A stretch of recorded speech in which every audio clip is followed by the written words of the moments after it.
Alors nous sommes arrivés Dav Kuf Ain Dalet de Baba Batra pour le Shabbat 21 Tammuz. Alors on était à la deuxième ligne Amad Rabba Baba Hanan. Amad Rabbi Yohanan. Il a dit Rabba Baba Hanan au nom de Rabbi Yohanan. Kol makom shishana Rabban Shimon ben Gamliel b'mishnatenu halacha kimoto. Chutz me'arev v'sedon u'raya acharona.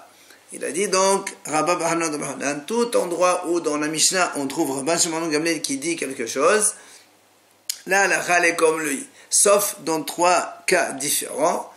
Un, c'est le cas du Aref du garant, ce qu'on a vu nous dans notre Mishnah, puisque nous on a dit que si un malvé, il prête à un emprunteur de l'argent, il lui dit à condition que je peux me faire rembourser de qui je veux, c'est-à-dire ou toi l'emprunteur ou le garant. Dans ces cas-là, il peut prendre chez le garant directement. Mais là-bas, Shimon ben Gamliel dit non. Même s'il lui dit ça, si l'emprunteur il a l'argent, il ne peut pas aller se retourner contre le garant. Il doit d'abord aller chez l'emprunteur. Et donc, il nous dit Rabbi Yohanan que la halakha n'est pas comme Rabban Shimon ben Gamliel dans notre Mishnah. Le deuxième cas, c'est Sidon. Là-bas, dans Gitin, ou dans la Mishnah, c'est marqué, si un homme, il dit à une femme, voilà ton guet à condition que tu me donnes un costume ou mon costume, et elle l'a perdu, et là-bas, l'Ashbag, il dit, eh bien, elle lui donne la valeur de ce costume. Et là aussi, on dit, la halakha n'est pas comme lui. Enfin, Aya Harana, ça c'est dans Sanhedrin, où lorsque quelqu'un qui est en procès, on lui dit, va apporter une preuve, il dit, maintenant j'en ai pas, et après 30 jours, il ramène. Là-bas, il y a une discussion, oui ou non, et là-bas aussi, on dit, la halakha n'est pas comme Rashbag. Bien maintenant, la Gemara nous amène un peu la différence entre ce qu'on a vu, entre Arev et Qablan. Arev et Qablan, ce sont deux garants, tous les deux ils sont garants, sauf que le Arev, c'est un garant, mais il est moins engagé que le Qablan. On va voir un peu, on a déjà expliqué que le Qablan, il s'engage réellement à donc rembourser avant même l'emprunteur. Amar Ravuna, il a dit Ravuna, Halvehu va'ane Arev. Si le garant, il dit au prêteur, par exemple, il y a Reuven qui va prêter de l'argent à Shimon, il y a ici un tiers qui s'appelle Yehuda, il lui dit, prête-lui et moi je me porte garant. Ou bien il lui dit, Halvehu va'ane Forea, prête-lui et moi je paierai. Halvehu va'ane Hayab, prête-lui et moi je suis donc Hayab, je dois te rembourser. Halvehu va'ane Yaten, prête-lui et moi je te donnerai. Kulan lashon arevut, tout ça c'est un langage de arev de caution, donc d'un garant, et arevut hen donc, et donc c'est le statut d'un caution arev normal. Maintenant il dit Ravuna, s'il lui dit tenlo va'ani qablan, donne-lui et moi je suis un qablan, donc un qablan c'est une caution beaucoup plus importante. Tenlo va'ani forea, enfin dans le sens où l'engagement il est beaucoup plus important de la part du garant. Tu lui donnes et moi je paye. Tenlo va'ani hayab, donne-lui l'argent et moi je suis hayab. Tenlo va'ani ten, donne-lui et moi je te donnerai donc. Kulan lashon qablanut. Tout ça, c'est un langage de Qablan, c'est-à-dire le garant, il est engagé beaucoup plus donc qu'un Arev normal. Bien, maintenant, la Gemara, elle pose une question. Si maintenant quelqu'un il emploie les deux termes, Halvehu, prête-lui, et il dit Ani Qablan, alors que le mot Halvehu, on a vu dans le langage d'un Arev. Ou bien, il lui dit Tenlo Ani Arev. Il lui dit, donne-lui, ça c'est le langage d'un Qablan, mais il dit, allez, Arev, je suis Arev seulement, je ne suis pas Qablan. Mais quel est le statut dans ce cas-là, hein? Amar Rabbi Ishaq, Lashon Arevut, Lashon Qablanut. Il vient Rabbi Ishaq et dit comme ça, là où il emploie le mot Arev, c'est un langage d'Arevut, même s'il dit nous, ça n'a pas d'importance. Et quand il emploie le mot Qablan, même s'il dit Halvehu, eh bien c'est un langage de Qablan. Ça, c'est Rabbi Ishaq qui répond. Rav Hasda Amar, il vient Rav Hasda, donc c'est la réponse à la question. Maintenant, on revient sur les différents termes, comme Ravuna, il nous a dit tout à l'heure, s'il lui halvé à chaque fois, c'est un rem, mais s'il lui dit tenlo, c'est un qablan. Rav Hasda Amar, kullan lashon qablanut hen, bar ne halvé wa ne arev. Toutes les expressions qu'on a vues tout à l'heure.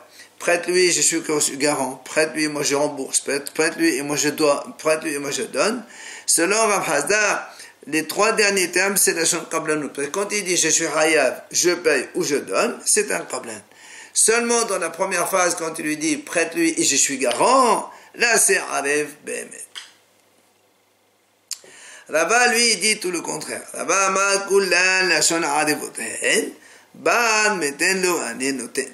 Il dit Rabat le contraire. Toutes les expressions qu'il a dit tout à l'heure, Ravuna, prête-lui, je suis garant, prête-lui, je paie, prête-lui, je suis hayav, ça c'est arevot. Mais, et même quand il lui dit donne-lui, moi je suis qablan, donne-lui, moi je paye, c'est aussi arevot. Il n'y a que ten lova nenoten. Quand il lui dit ten lova nenoten, ça c'est qablan. Amale morbar amimor de Ravashi. Il vient morbar amimor. Il lui dit à Ravashi, il lui dit, voilà ce que mon père, amimor donc, il a dit.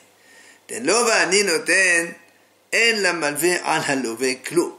Lorsque le garant il dit au prêteur, donne-lui de l'argent, et moi je te donne, eh bien le malvé il ne peut rien se retourner contre l'emprunteur, puisque c'est le garant qui lui dit donne et moi je donne. Donc tu n'as affaire qu'avec le garant. Mais la Gemara dit velahi, pas du tout. La mefta lové mené de malvé, achisa viten bayad.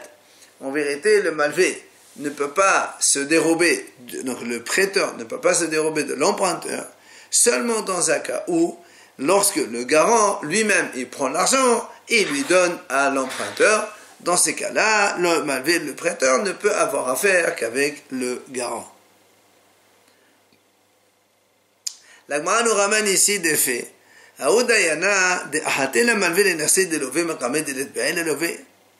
y avait un dayan donc. Il y a eu un malvé, il a prêté de l'argent à un lové, par exemple, et donc ce dayan, il a fait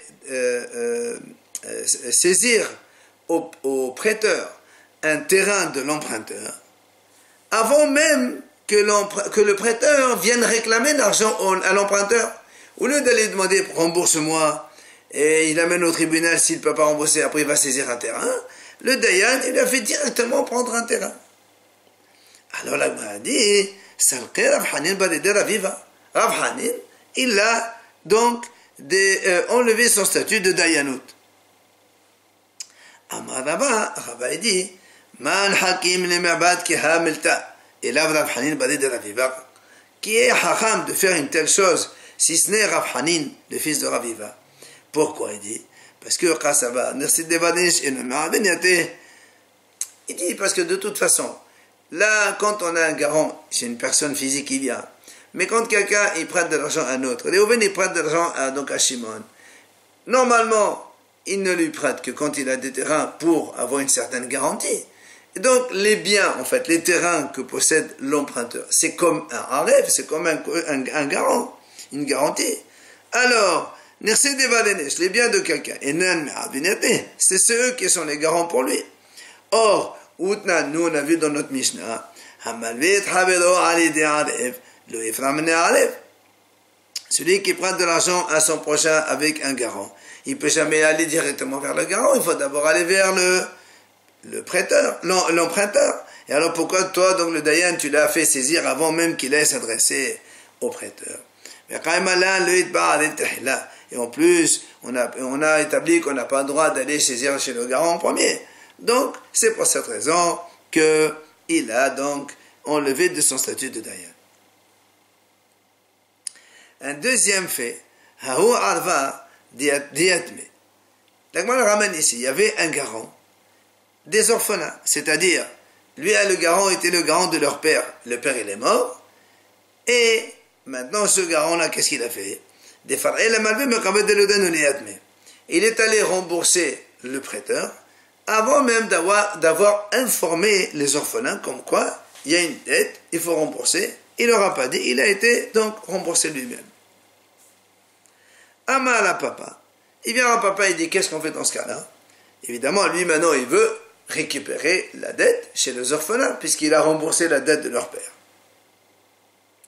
Amar la papa, Pri'at Baal Hov mitzvah. Rembourser une dette, c'est une mitzvah. Or, Viyatme, la Obenemavad Metzanenu. Mais les orphelins, c'est des petits-enfants qui n'ont pas encore l'âge de la bar mitzvah. Ils ne sont pas obligés de faire des mitzvot. Donc, le garant ne peut rien leur réclamer maintenant. Il faut qu'il attende qu'ils grandissent pour leur réclamer donc l'argent qu'il a remboursé pour eux.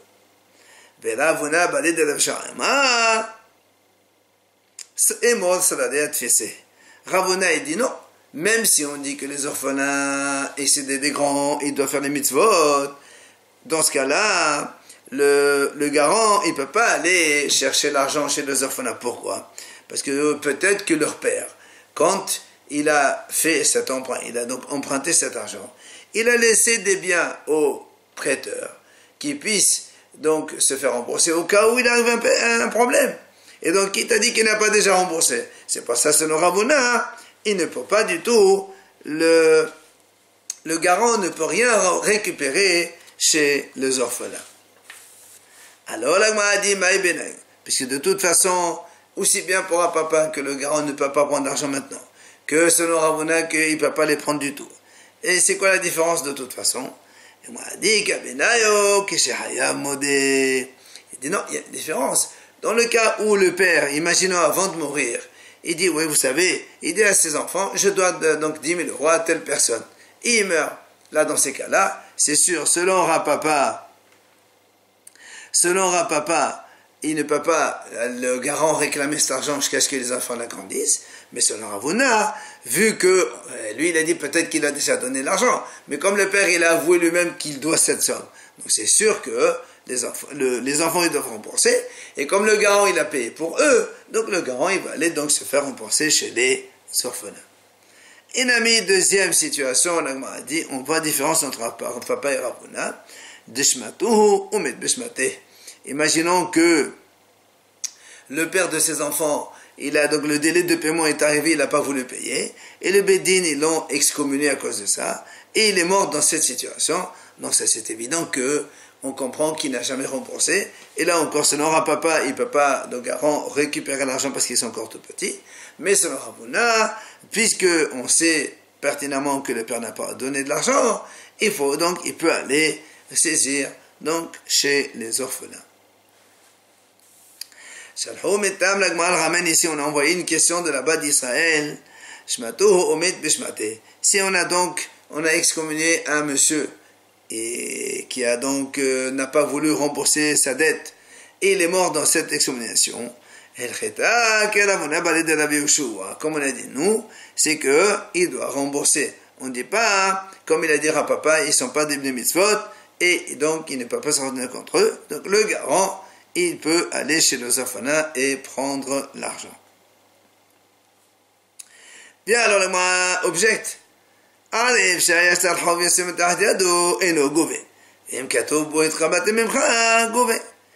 ramène ici une breta. C'est marqué, si un garant, il sort un shtar, un contrat de dette par exemple, dans lequel il y a marqué, le père des orphelins, il a emprunté la somme de 10 000 euros chez Reuven par exemple, et maintenant le garant, il sort ce shtar. Alors, normalement, ça veut dire que si lui, le prêteur, il lui a donné ce shtar, c'est qu'il a remboursé déjà la dette. Il vient lui avec ce shtar, il donne aux orphelins, voilà, j'ai remboursé votre dette, il faut que vous remboursez. La Gemara a dit, il ne peut pas prendre l'argent. Mais, tout simplement parce que la prêteur, elle pense qu'il faut qu'il attende que les orphelins grandissent. Et nous, on sait que s'il a remboursé et qu'il veut réclamer quelque chose aux orphelins, c'est marqué, il faut qu'il jure à l'avance. Mais, la prêteur continue,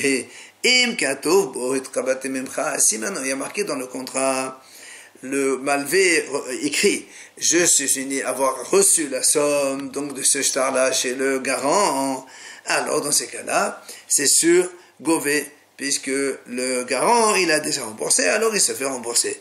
Comme on a dit nous, comme Rabbi Yoshua, Ravuna bar Rabbi Yoshua. Alors on m'a dit, Là encore, la dit, selon Ravuna, qui a dit qu'il faut qu'il se fasse rembourser, là aussi, on peut dire que l'emprunteur, il a donc avoué que c'est vrai, et qu'il doit cet argent, donc il n'a jamais remboursé, c'est pour ça qu'on a dit qu'il peut se faire rembourser. Et là, la papa cachère, mais selon la papa, comment la prêteur a dit, si le prêteur, il marque, j'ai reçu la somme, donc empruntée, et le garant a payé, et selon la papa, il peut jamais se retourner contre les petits, puisqu'ils sont encore petits, ils ne sont pas les mitzvot. Alors la Gemara répond, c'est différent. Là-bas, étant donné que le malvé, il a fait donc insister pour écrire cette phrase comme quoi il a reçu cette somme, alors c'est comme si que le garant, il a une dette vis-à-vis donc des orphelins qui doivent le payer, et là, papa aussi, il est d'accord qu'il faut qu'il rembourse. Bien, la Gemara ramène encore un fait. Cette fois-ci, il y avait un garant que il était garant d'une dette vis-à-vis d'un goy. C'est-à-dire, Réhouven, il a emprunté de l'argent à un goy.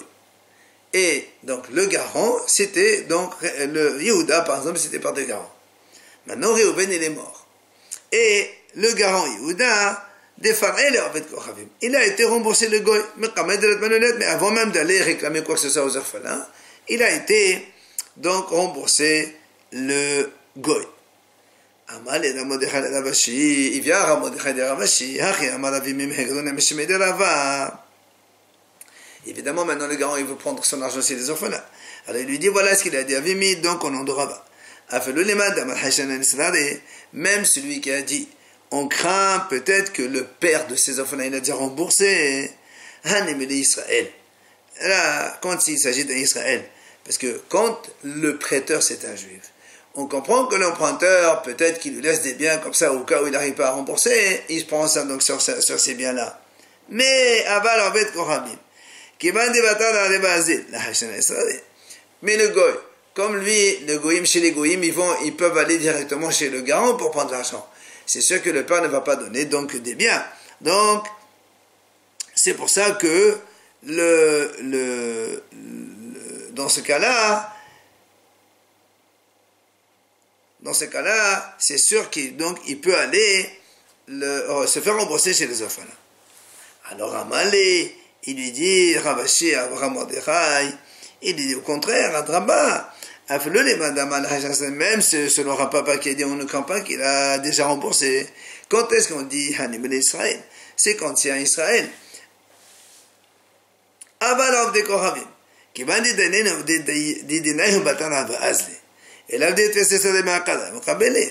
mais dans le cas où c'est un goy qui prête de l'argent, l'emprunteur, il va chercher un garant. Mais le garant, lui, et quand est-ce qu'il va se porter garant? Sachant qu'au cas où l'emprunteur ne paye pas, le prêteur goy, il va se retourner directement contre lui. Il ne va pas accepter d'être garant. Quand est-ce qu'il accepte? C'est certainement quand l'emprunteur, il lui a laissé des biens pour essayer donc de les prendre au cas où il ne rembourse pas. Donc c'est sûr que là, peut-être que le père l'a déjà remboursé.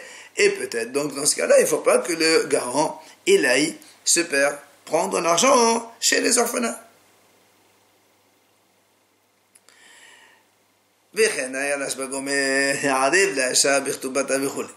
Et donc on a vu dans la Mishnah une idée de Ramash Gamliel comme quoi si quelqu'un il est garant pour une ketouba d'une femme, eh bien si maintenant le monsieur il veut divorcer de sa femme, il doit lui faire un vœu chez En le Hatara, c'est-à-dire un vœu dans l'intention de toute la collectivité, parce qu'on craint que le monsieur, comme il avait un garant pour cette ketouba vis-à-vis de sa femme, il va divorcer la femme.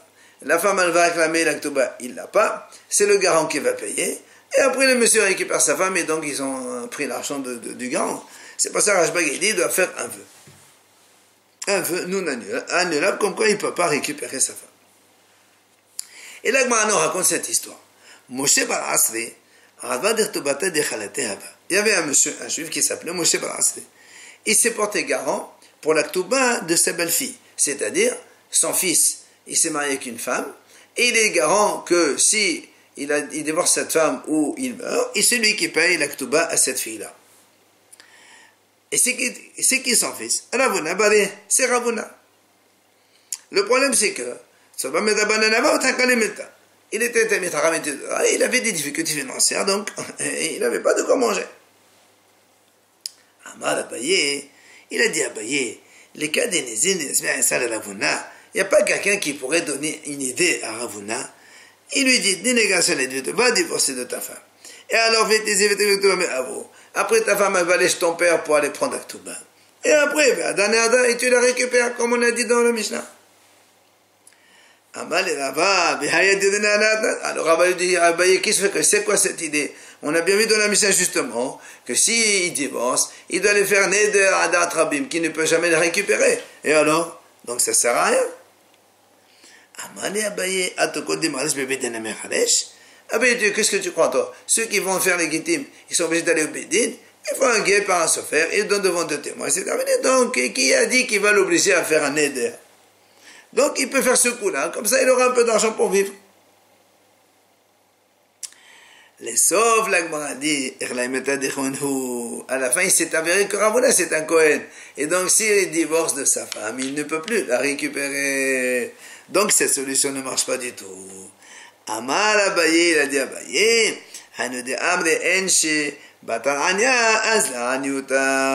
la pauvreté poursuit les pauvres. Et donc celui-là aussi, Ravuna il était pauvre, il n'y avait pas de solution pour lui.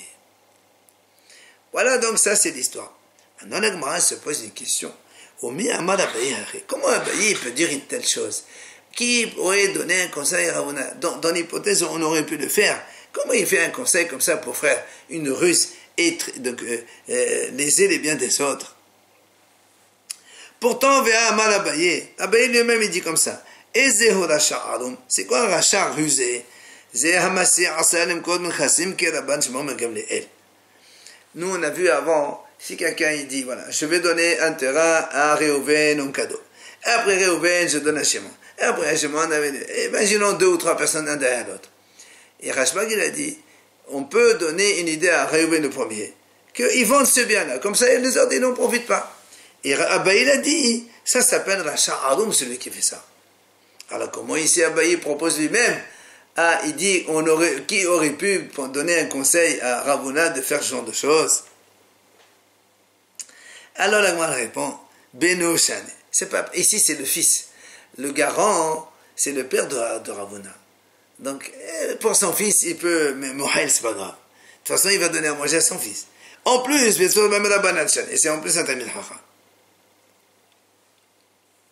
Alors elle pose quand même une question. Pourtant, il n'est que garant. Et nous, quand même, là, nous va voir plus loin. Arif d'Irtuba, la Mishtabed. Arif pour une Ktuba, il n'est pas Mishtabed, on ne peut pas saisir. Alors, comment tu dis qu'on va prendre les biens de ce monsieur, donc du père de Ravuna? Alors, la répond, Qablan Hava. Non, il était Qablan. Qablan, ça veut dire il est mishtabed. Ça veut dire que s'il y a un problème, eh bien, il doit rembourser. Alors le m'a dit très bien. Haniha, ça va bien cette réponse.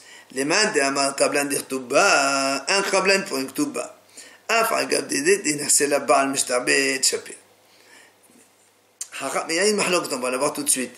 Il dit comme ça, un Qablan pour une Ktuba, même si le mari, donc, qui doit divorcer, celui pour qui le monsieur s'est porté garant, il n'a pas de bien, mishtabed, c'est-à-dire le garant, il paye. Alors ça marche cette idée-là.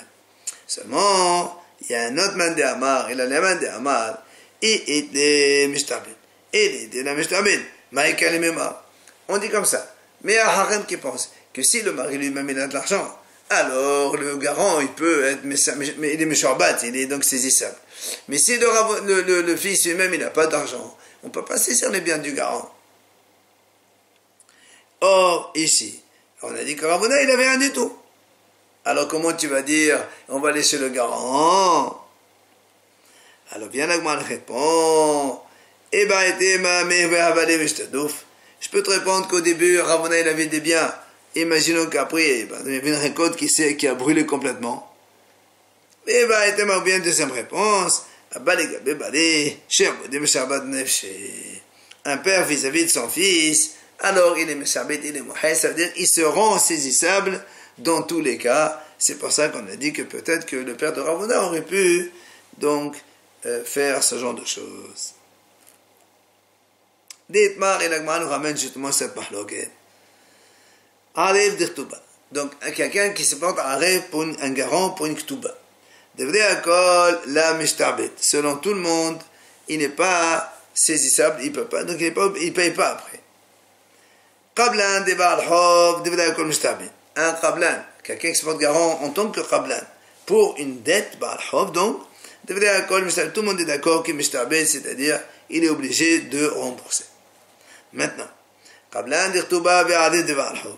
Si c'est un Qablan pour une Ktuba, ou si c'est un arif pour une dette, là, il y a une mahloquette pliée.